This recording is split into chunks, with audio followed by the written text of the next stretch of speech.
Určite áno, tak minulý rok bol celkovo veľmi úspešný, pretože návštevníci, ktorí objavili miesto, kde pôsobíme, tak boli veľmi spokojní a verím, že táto návštevnosť bude v tomto roku ešte stúpať, nakoľko ideme realizovať ďalší projekt a verím, že veľa návštevníkov ešte len objaví toto úžasné miesto.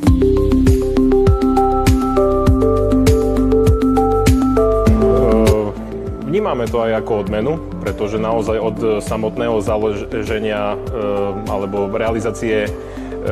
projektu Trail Park Žehra sme sa sústredili aj na sociálne siete, na informovanosť o tejto novej atrakcii, čiže je to odmena za to, že naozaj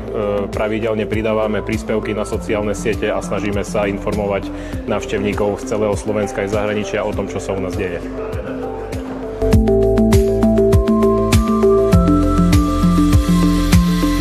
No, rozhodujúcim faktorom boli určite aj videá a spolupráca so športovými influencermi, napríklad s Rasťom Baránkom, ktorý prišiel a jazdil u nás na trailoch a veľmi sa mu traily páčili a dal, povedzme, to miesto do povedomia práve tým ľuďom, ktorí o tomto mieste predtým vôbec netušili.